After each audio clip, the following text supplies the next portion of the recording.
Oh, good morning. Hope everyone's doing okay. I'm doing all right. Um, I'm back into running, and I feel the difference in my body. Um, I'm still basically on the same diet. I've cleaned up my shit eating, but I feel stronger. I've gained some weight, but I don't feel fat. I feel strong. My legs feel good. So I'm doing something right. My legs are good. I'm probably going to run in the rain today. I have a different pair of shoes, so I'll just wear those in the rain if I have to. Um, Could have saved my. Yeah, it's overtime bitching. Um, Try not to bitch. And that's not what my goal is. But I realized a lot of the reason. I understood that I'd lose money, but it's the amount you lose. I'm figuring gonna lose like 300. So when you go from one extreme to another extreme, and it happens to be like the lowest you've ever made, you're gonna have a reaction to it.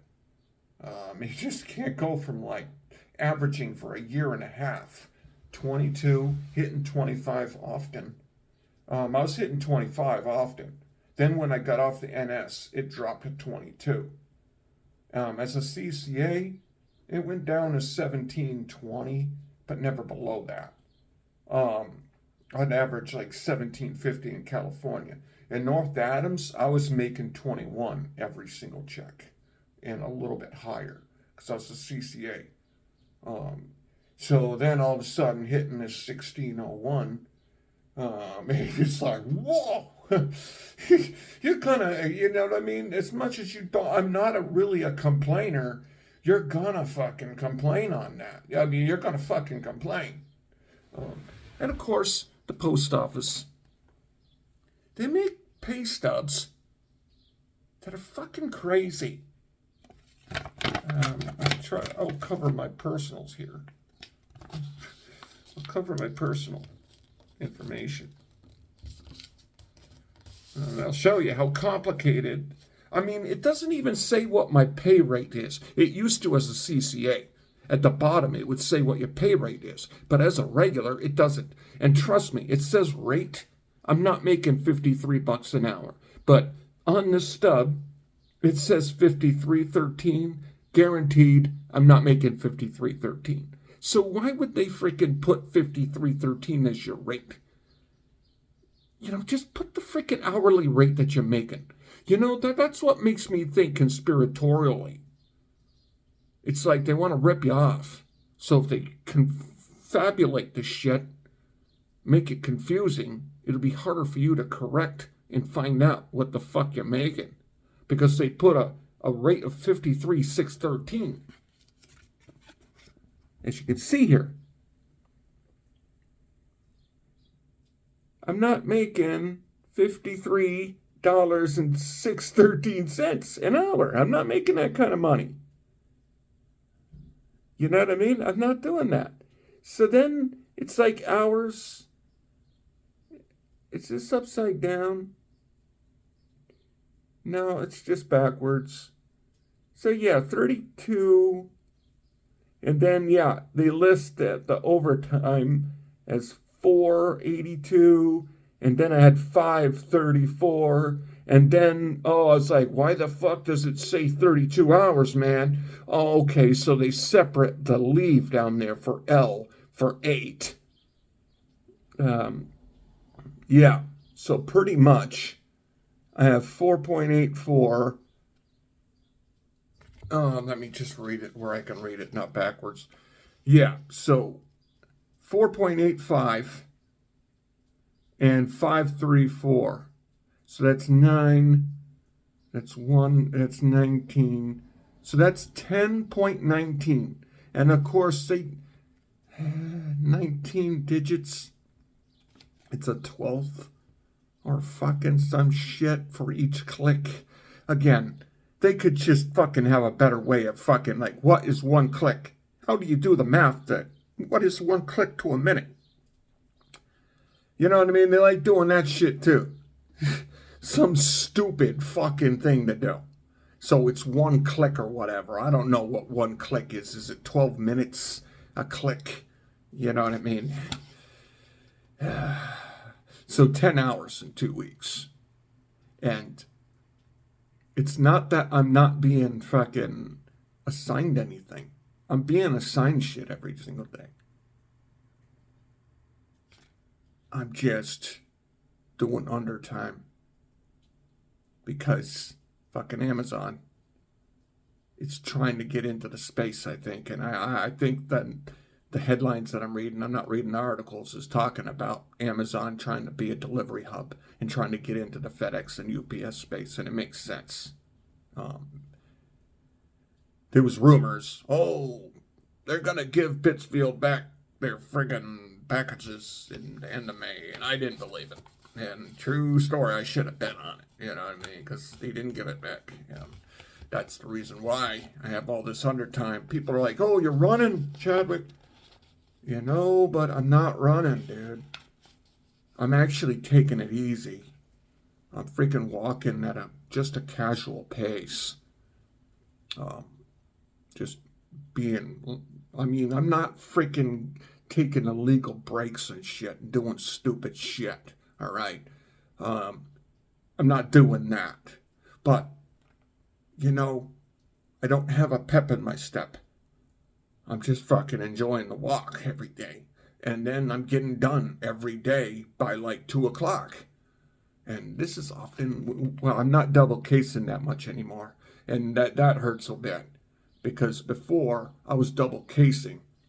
And that would let me do the route for 8 hours. And then I'd have a piece.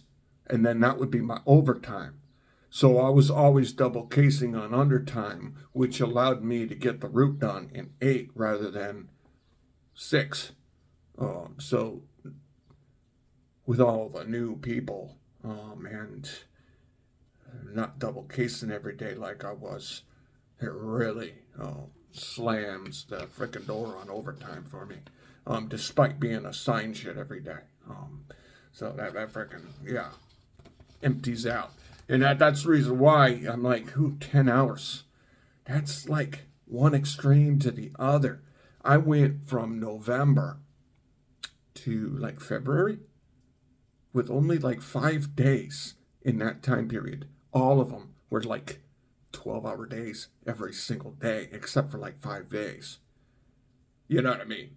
So you go from that kind of overtime to now, in 2 weeks, you get 10 hours. That's one extreme to the other. You know what I mean? That's an extreme, one direction to the exact opposite. And then it's going to make you think. You're going to freaking be like, what the fuck, dude? I mean, obviously, my breaks in service being rehired is very short. But yeah, so it resets seniority. And of course, the post office is saying I was reassigned. I wasn't reassigned. They're talking taxes. I've done the taxes with professionals, so I'm not worried about it. I had a professional do my taxes, so I'm not concerned. They're like, oh, tax liability. I wasn't reassigned. I got rehired. What the fuck are you saying? You know what I mean? So, one extreme to the other. That's what really shocks the brain. You know what I mean? When you go from that, and you've never made a check that low in your life. Oh shit! I showed the wrong freaking pay stub. That wasn't it. It's this one.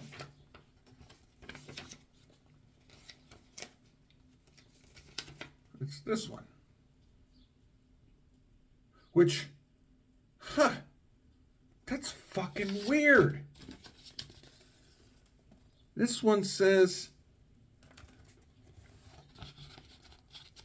that's weird. How the hell? Sounds freaking crazy.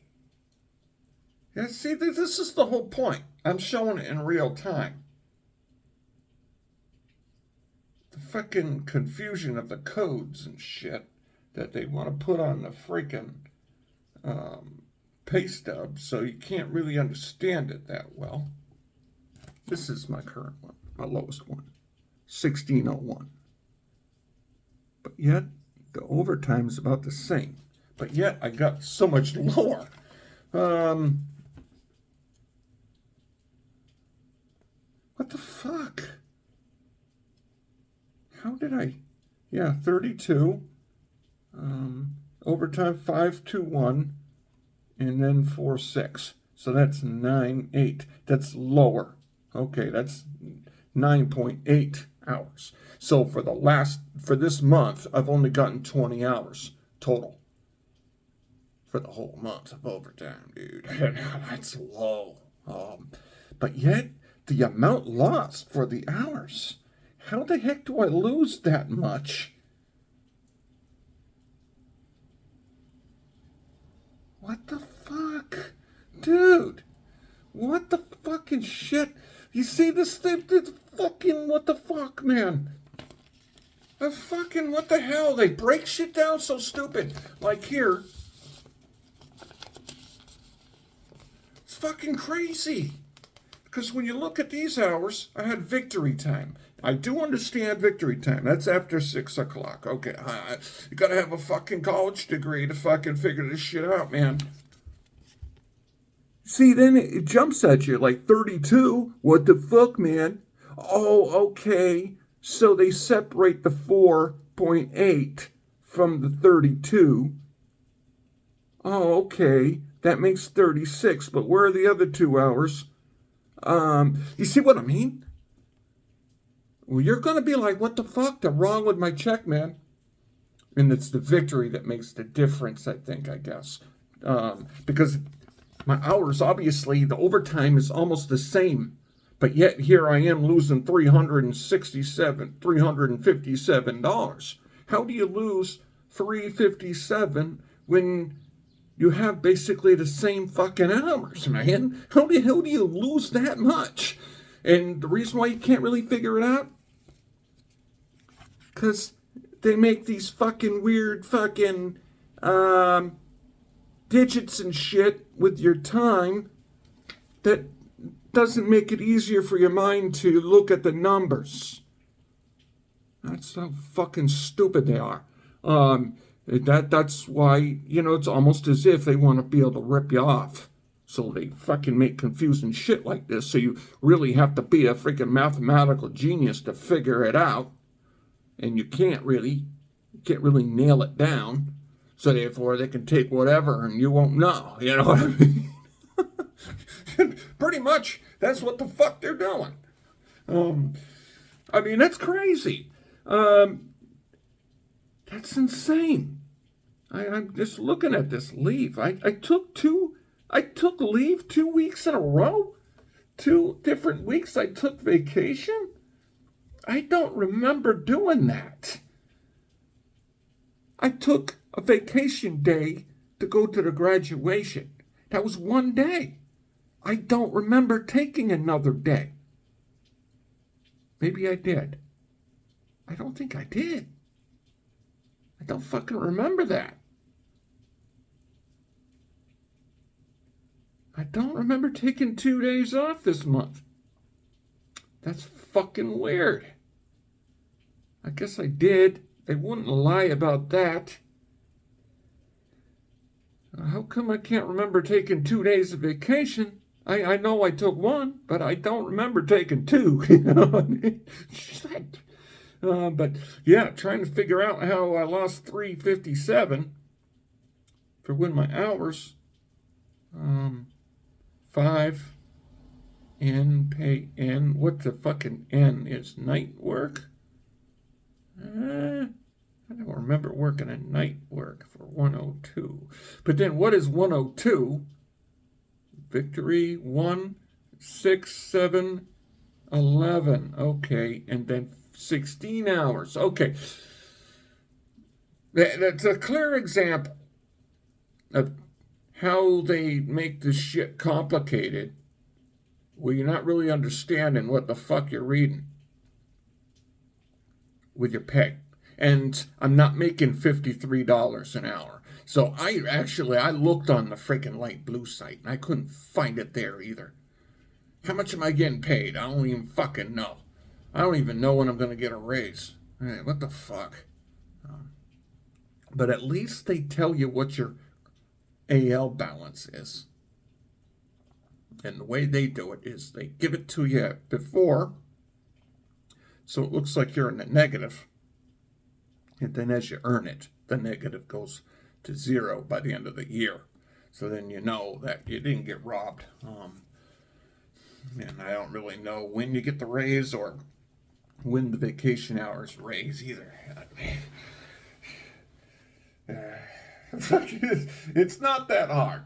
And they just choose to really complicate the living shit out of that when they shouldn't. You should make it easy to know, like, hey, these are your base hours that you've worked. You've worked 40 hours. Okay. And then your overtime hours. List that. And then of that, list what the victory would be. Then you can easily know, okay, yep, you're giving me the 40 straight. How many hours did I work? Because that's a question I'm going to want to easily know. Okay, I've worked 10 hours this week. Okay, and of that, what is victory? Okay, that easy, right? Simple. Simple. Fucking pay stubs for dummies instead of all these freaking digits, because with the loss of that money, that's a lot of money to lose, you're gonna think there's something wrong. You're gonna be like, there has to be something wrong with the checks, because I've never received a check at 1601 before. In like 5 years working as a CCA for like 4 years, I've never seen a check as low as 1601. But I understand there's deductions for the benefits, so I understand that. But I'm never sick. I'm never sick. So if I didn't have the benefits, I could save some money by not having medical. I would save some fucking money if I just got rid of the medical and dental. The TSP, of course, I wouldn't want to get rid of, but the medical and dental, might as well get rid of that, right? I mean, I didn't use it all of last year, and I haven't used it this year. I could save a little money. But then, of course, what's going to happen? You're going to need to use it once you cancel it. I mean, stupid. Yeah, it's just a clear example of confusing pay stubs with all these stupid fucking codes. But yeah, you're going to think that. And then they have an equity thing with overtime. And then you're going to be wondering about it. You're going to be like, oh, they're using my undertime against me. One person originally said, now I'm pretty smooth. The second conversation, he said he didn't say it that way, but I know he did. What he said was, at the beginning, which I later admitted that maybe I misheard you, not that I misunderstood you, was that then they give you overtime. If you do it as undertime, they can take it away from your equity, because that's what they gave you for overtime, but you did it as undertime. So therefore, they can count it against your equity. It's not their fault that you did it as undertime. And now that probably makes sense, because that's the way that the post office would do it. Even though, it's like my example of, like, if I take leave on Friday and my day off is on Tuesday and you force me in on Tuesday, it's kind of a douche move for me to lose vacation time for Friday, because now I have 2 days off like I normally would. So therefore I get to lose my vacation time, when a vacation time typically would mean you have 3 instead of 2. But people don't fucking agree with me on that. I mean, why wouldn't you? You shouldn't get penalized if you're only working 2 days if you take a fucking vacation day. I understand both sides of the story, but, to be fucking cool, if you know you're going to force in on an NS, treat it like a change of schedule and just don't fucking take their vacation time. I mean, come on, man. You know what I mean? That's if I was a CEO, that's the way I'd fucking do it. I wouldn't want to be a dick like that because that is the dick move. You know what I mean? That's a fucking douche move. We're not getting forced anymore anyway. I mean, we have so many workers and there's not enough overtime. They're not going to force the regulars in. Not going to do it anyway, so it didn't happen. I should have volunteered for work, but I didn't. Pretty much treating it like a vacation day. Should I should have volunteered. That's a loss of opportunity. So I guess the not volunteering, they consider that a loss of opportunity. So that can go against your equity. Not answering the phone doesn't count. Doesn't count. But if you answer the phone and say no, that does count. So when it comes to equity of the hours amongst other employees, they can like, hey, he turned down 8 hours we offered him. So therefore, from the equity number, I guess they can fucking subtract that 8 hours from that. But, so, yeah. So that's a clear example of like one extreme to the other. And that's what makes you start thinking. And you're like, man, yeah, I'm doing all this undertime, which fucking is murdering my paychecks. And yeah, it's not written on the board as green. It's written on the board in black. So it's my fault that I'm doing it on undertime. So therefore, it could be used against me on equity. That's what I'm thinking. Because when you go down to 1601, it's like, what the fuck? I mean, it's like, man, that's a low number. I've never made that kind of low money ever before. It's like, damn, I've never seen it that low. I mean, man, that's crazy. That's craziness. And this check coming up is going to be smaller than this one because I had some victory time, I think, on this one. No, I didn't. But I'm not getting the hours, I don't think. I'm having a record amount of 8-hour days, despite. So, yeah, that's the deal. You got to take responsibility for your life. So, getting on the 8-hour list and finding a job that I can do after hours that could kind of correlate with my schedule is, I think, the plan.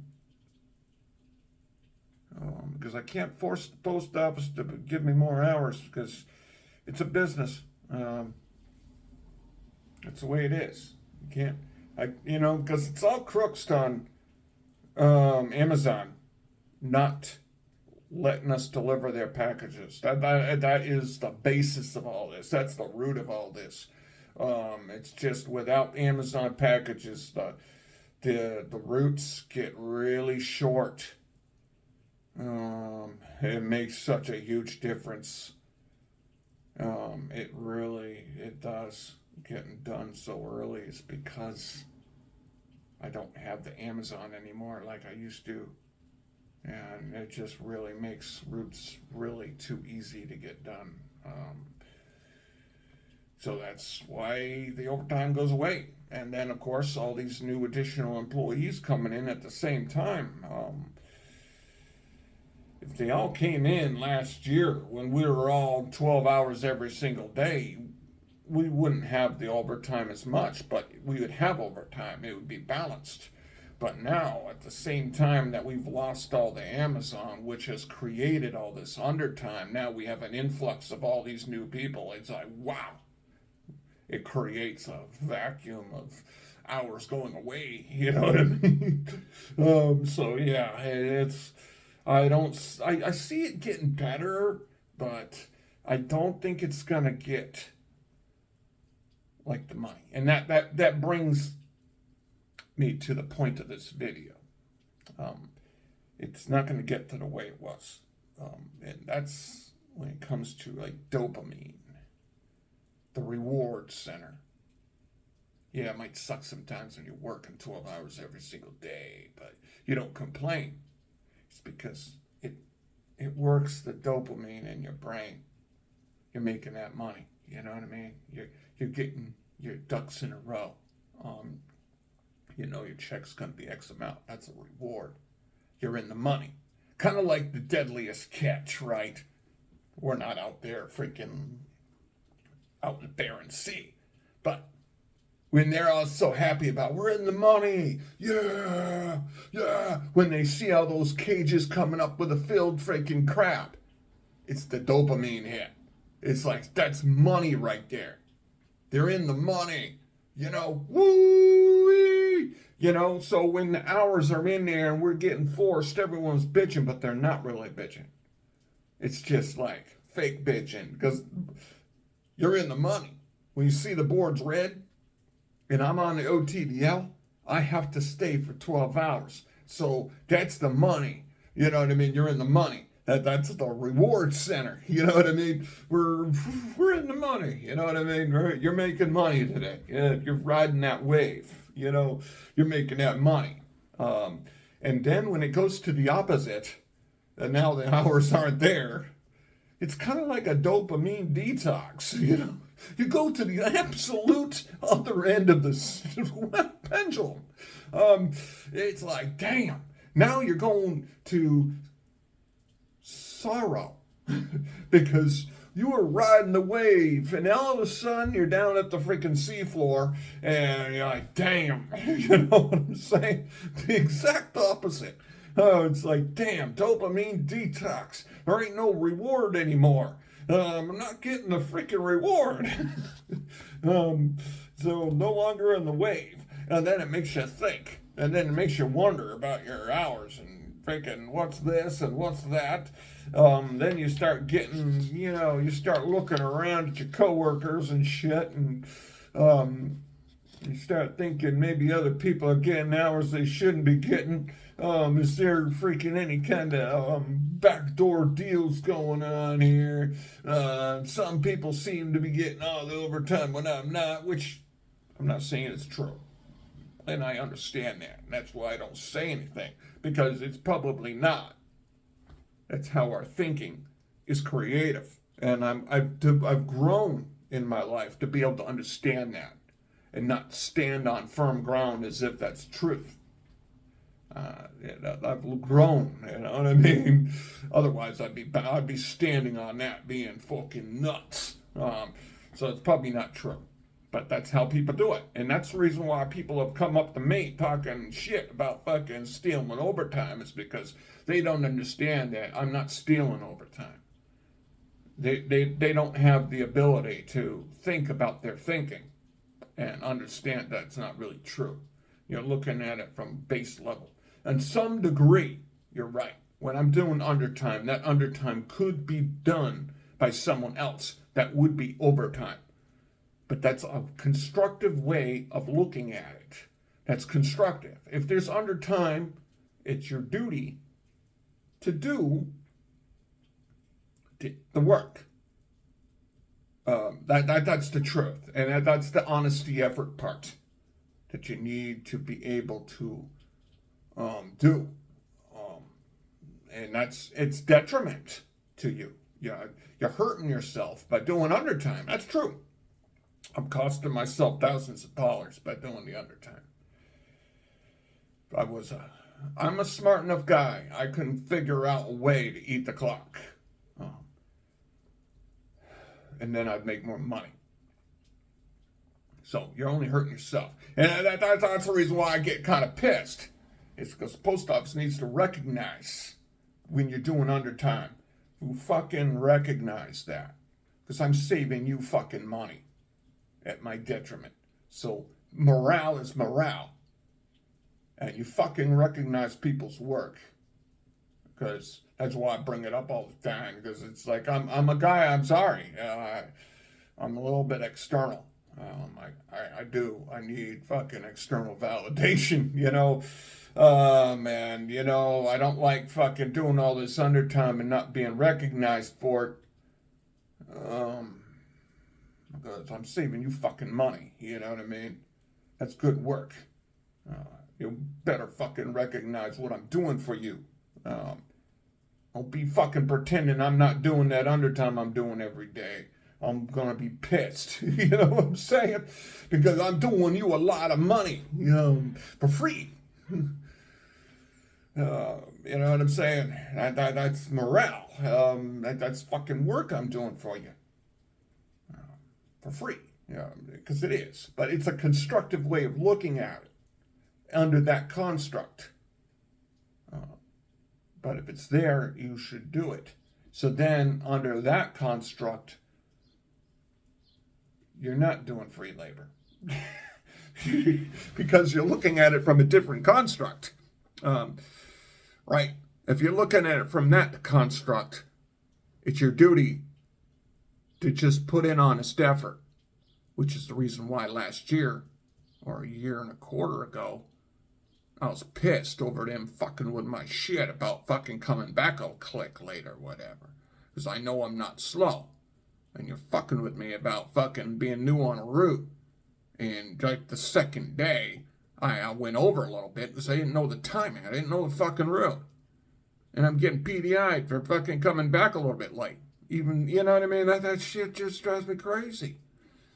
That shit was making me nuts. I fucking tell you, I was fucking, I'll lose my mind, dude. I was so fucking going crazy back then. Dude, I was fucking rip shit. Yeah, I kind of lost track a little bit of my mind and how I got to that point. But yeah, I mean, obviously, the mind fuckery. But it's calmed down from that. Yeah, but that's what I mean about honest effort. It's just like, it takes what it takes, honestly. If you went over a little bit, you fucking went over a little bit. And for me, in California, I always had a 4.5 hour piece every day. Every day. Even if I was new on a route, I'd still have to do that 4.5 hour piece. I've always been doing fucking big workloads. So therefore, in my mind, I've earned credibility. If it takes me 4.25 hours, 4.5 hours to do the route, it's because that's how long it fucking took. So I don't want to come back to the office and, what happened out there? What happened out there? And fucking this has been happening across the floor. You're gonna make me crazy. That shit's gonna make me nuts. I'm pretty cool, you know what I mean? But then you're gonna hit my soft spot on that shit. I'm gonna fucking go psycho, and I didn't go psycho, which is good. But it took a lot of emotional mastery to fucking not lose my shit over that. Part of pride, you know what I mean? Pride. Pride in your work. That's the reason why I don't milk the clock, because part of my pride is productivity. It validates to myself what I'm doing, because I feel like shit if I fail, you know what I mean? So yeah, everything's cool now. But yeah, no, that shit had me freaking on the ropes. That's the reason why I went to Holyoke, because that was one of my layers of perhaps seeking a way out of the office back then, you know what I mean? Yeah, I was like, fuck that. I was fucking gonna lose my shit. Oh man, that was a crazy time.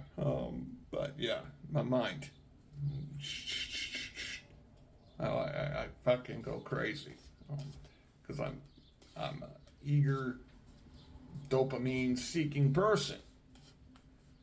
So when I'm in the money, I'm fucking happy as fuck. When I'm not in the money, I'm sad as fuck. It's the way it is. And yeah, I like being a mailman. It's a good job. But sadly, it allows me to realize where my loyalty is.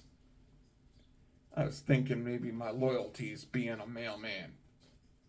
But really, the loyalty is the money. The money is where the loyalty's at. If I was offered a job that made more money, but didn't have the security that I have now, I wouldn't take it.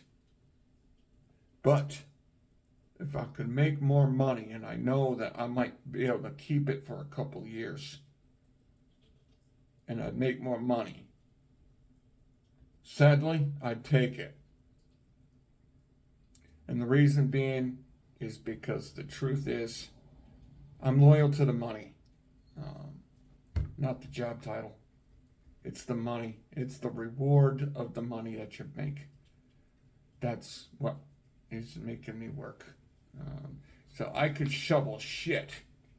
If I was making $30 an hour to shovel shit every day, sorry, I'd go shovel some shit.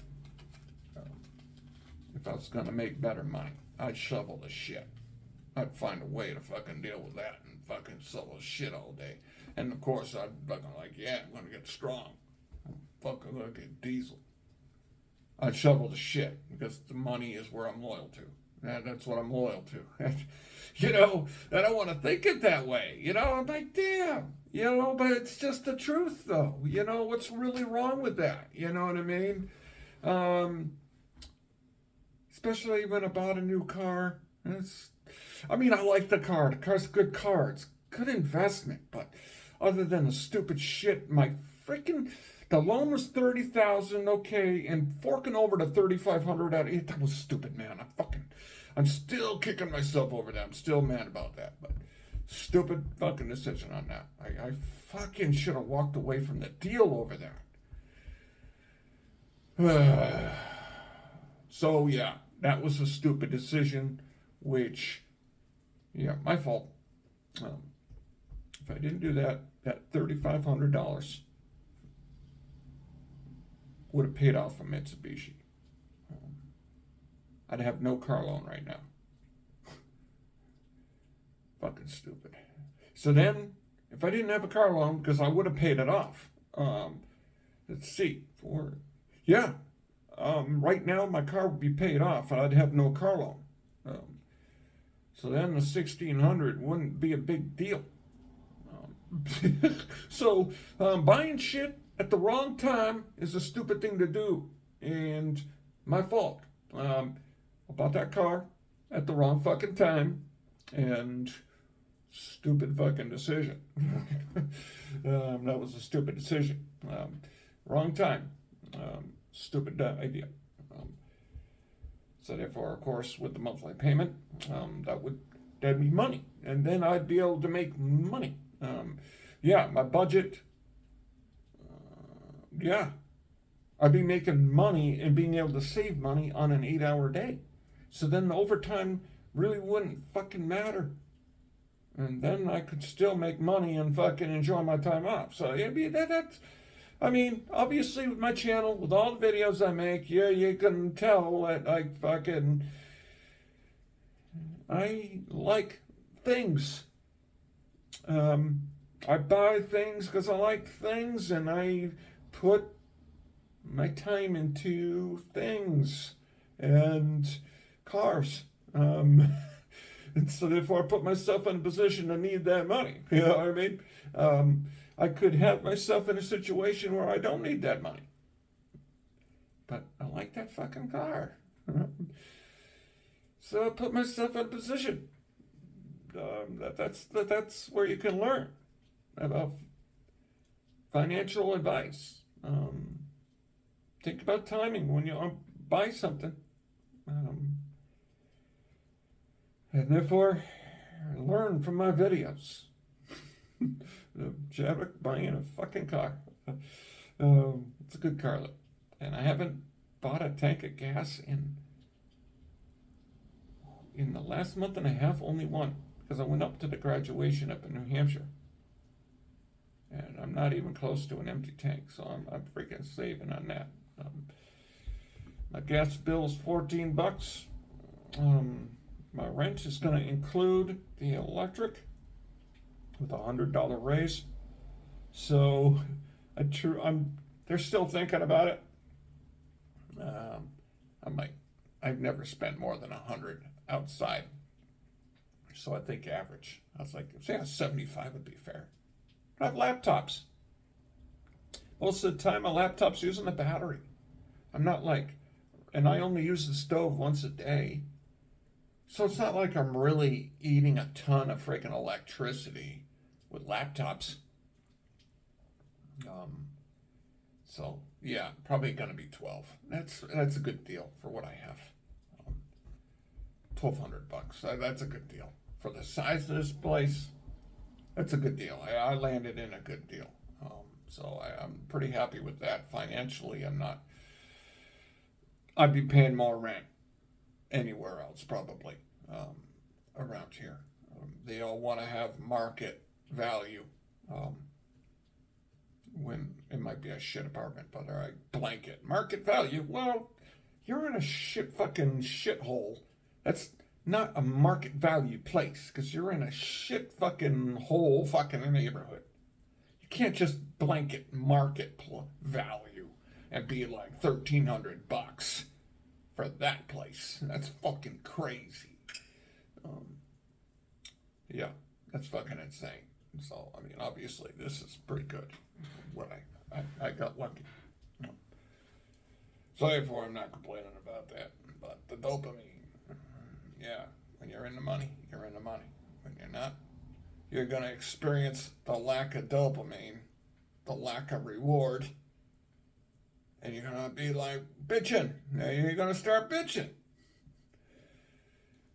And so getting on the 8-hour list and then finding a second job, something that I can fucking do with and make some money, kind of like maybe working on a farm or something,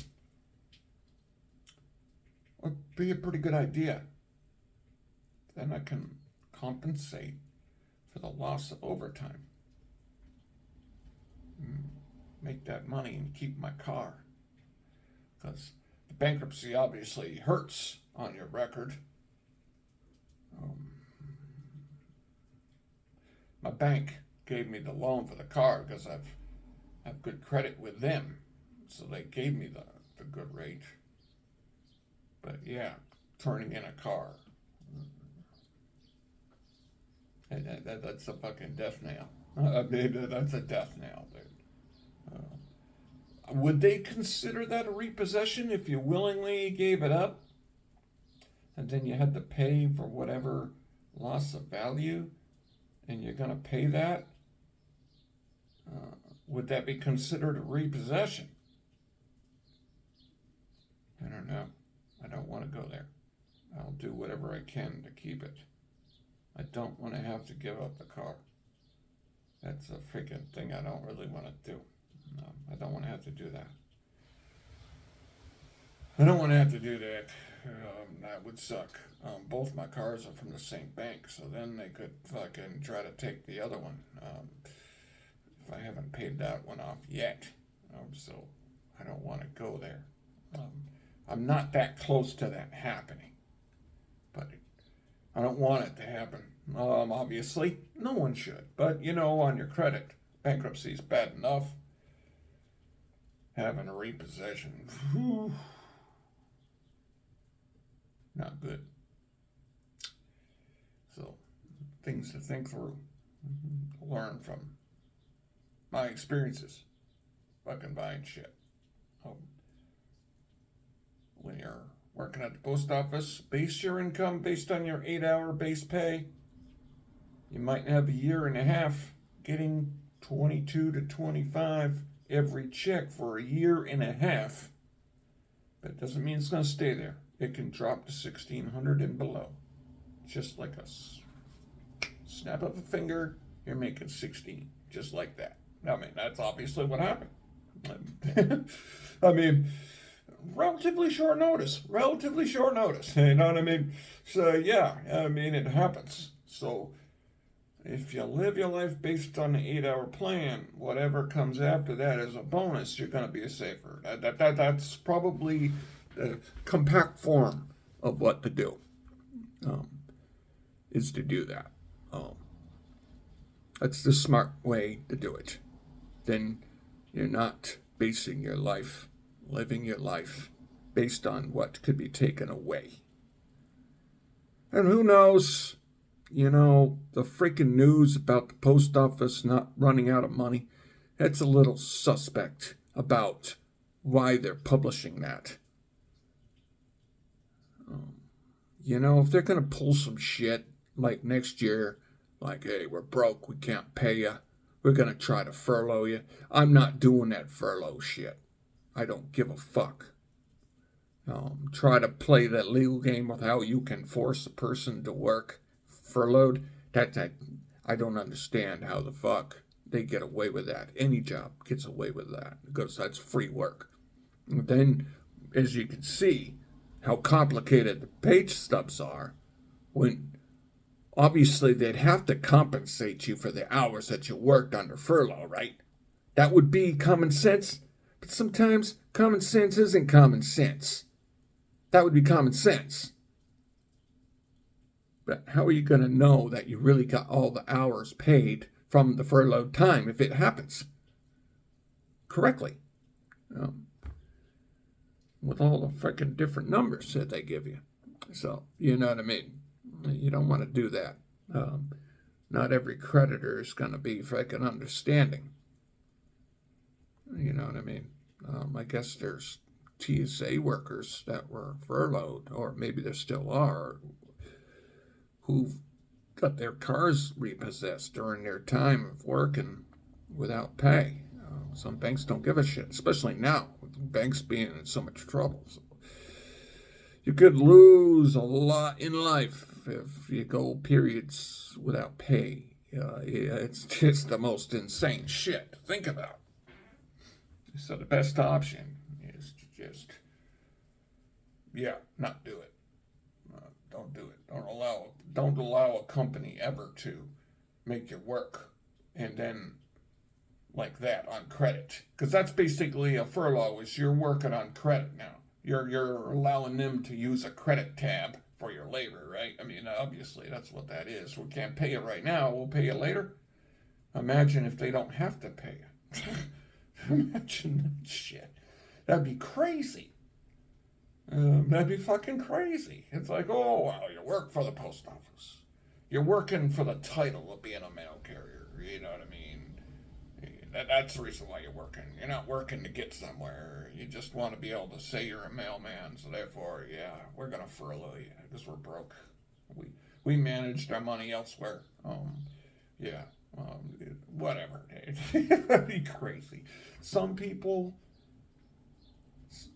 they work for the title, though. They fucking keep working because they value the title. And they'd work themselves broke and fucking lose everything because they value the title. Like, I'm a police officer. It's an identity for people. I'm a fireman. You know what I mean? It's an identity. So when it's an identity that you step into that a person sees, they're going to do whatever they can to keep the job. And that's how powerful that is, right? How they can get away with a lot of shit, and the person's not gonna leave because they value their identity, and they view their job as their identity. So therefore, they'll work for free. they'll be like, yeah, man, and it's good. There is that sense of service to the community, obviously, but no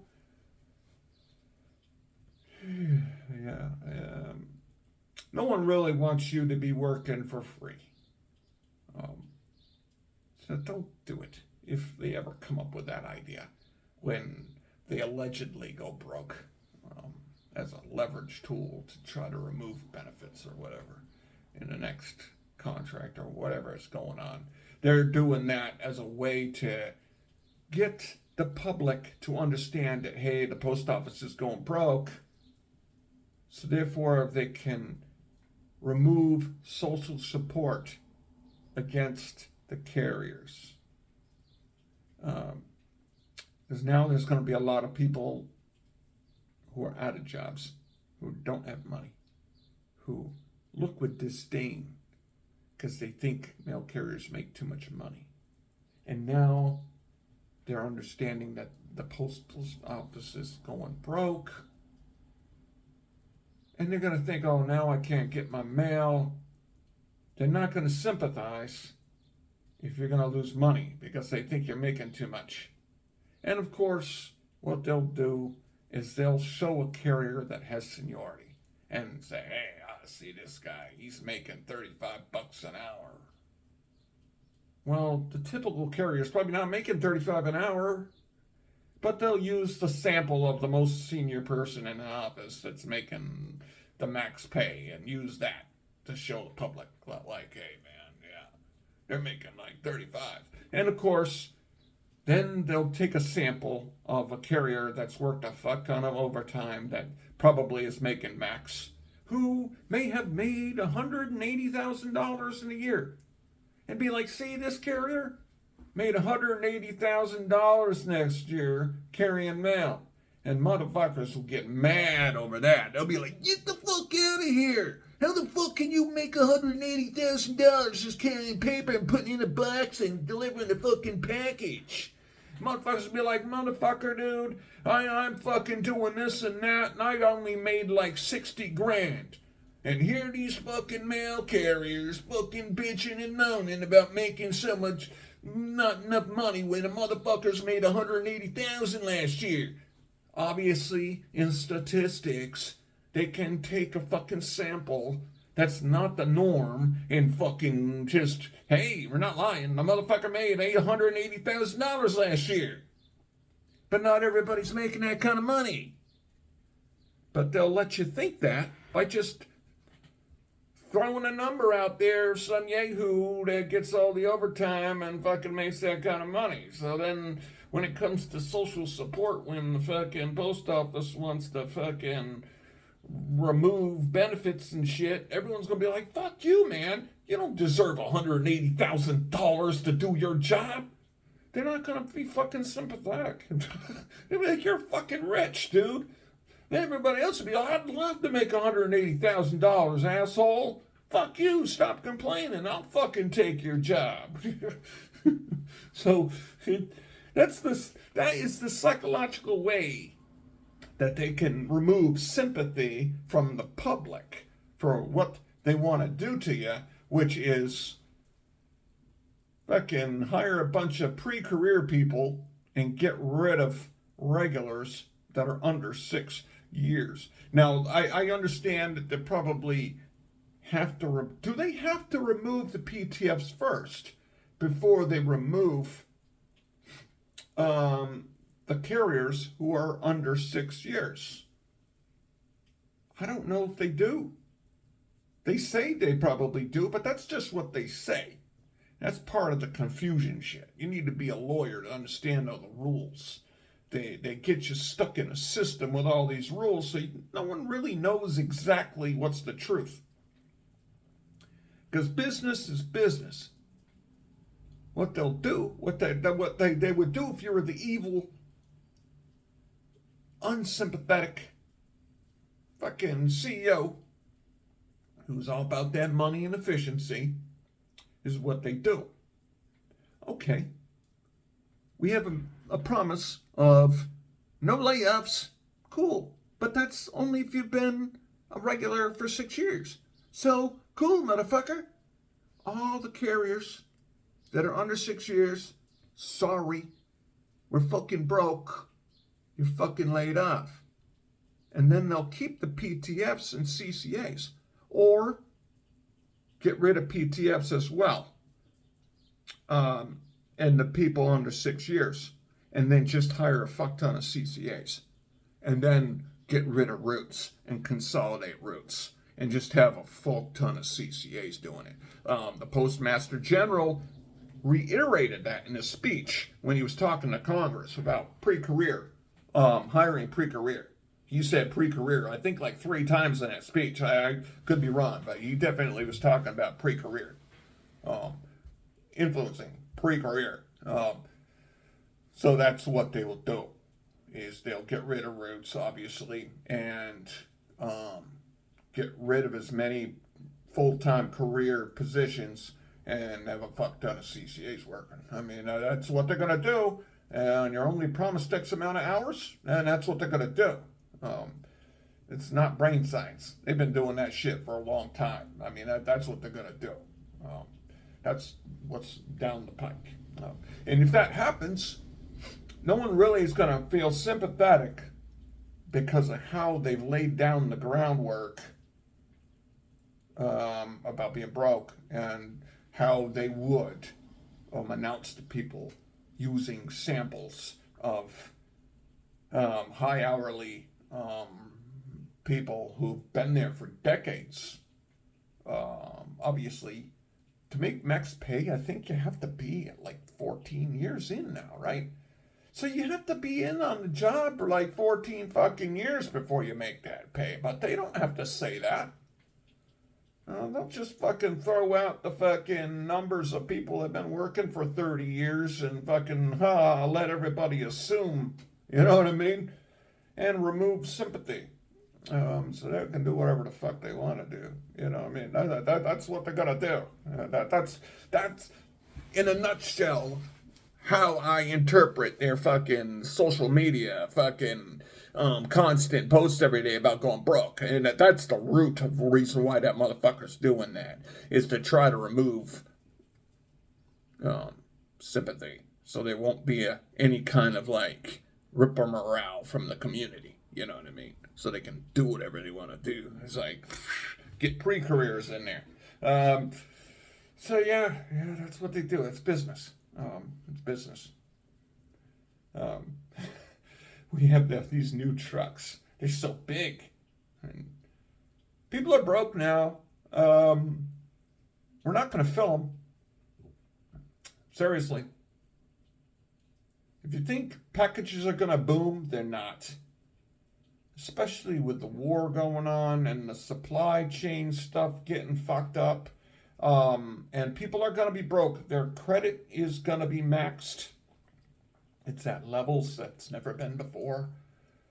People aren't going to be fucking ordering as much as they have been. So we're not going to fill the fucking things. They're not going to be as easy to maintain. So we're going to have problems replacing parts of these fucking vehicles because they're all freaking electronic. They have the freaking cameras and all that stuff, and there's going to be fucking things going wrong with them, and it's not going to be so easy to fix them every day like you can with an LLV that has like an S10 Chevy fucking engine in it. So yeah, that's freaking craziness. How big they are. We have small roads, and it's a pain in the ass in a ProMaster. And I think these are longer, and I think they're taller. So yeah, I'm not fucking excited. I'm not excited about driving these stupid things because I'm a freaking irritable guy, and I tend to talk to myself when I'm thinking. I kind of think out loud sometimes when I'm by myself.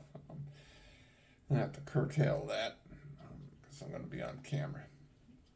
They fucking film you.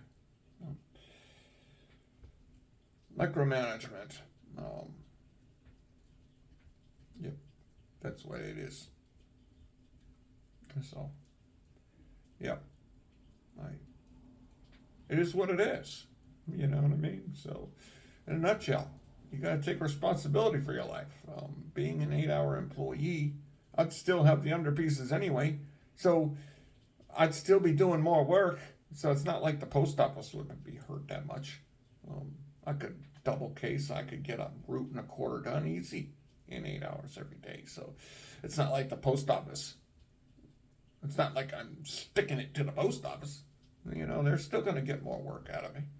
But that's probably the only way I'm going to be able to get my overtime is to find another job and be an 8-hour employee. I mean, I need to do what I need to do to make the money happen and not lose my fucking car, because obviously I'm not willing to downgrade my life because I'm too much into things. And I understand, you know, the answer is just not to be involved in the consuming of shit, but I love that fucking car, man. I want the car, you know, I want to keep the car, you know what I mean? I want that car, I like that car, and I want to keep it. I don't want to give it up. So yeah, I can say like, hey, it was a stupid decision, but I want the car. You know what I mean? I'm willing to work for the fucking car. So that's what I'm gonna do. I'm gonna work for the fucking car. I'm not that far off from paying off the Mitsubishi. Yeah. Once I pay off the Mitsubishi, then I'm back to where I was. That fucking package that I bought at the fucking dealer that took the 3,500 beyond. That fuck, I am just really kicking myself over that. I'm fucking angry about that. I'm fucking mad about it. Because that would have paid off the fucking car. So stupid. It was such a dumb fucking thing to do. That's the only really regret. I'm really freaking repeating in my head about how fucking stupid I was. But it is what it is. You live and you learn. So I do appreciate you guys for tuning in. I'm going to seek my dopamine fix either on the bike or I'm going to run in the fucking rain. I don't know if I want to run in the rain, though. So I'm probably going to get on my bike. I don't know, but I like running. So I'll do one or the other. And I'll catch you guys later.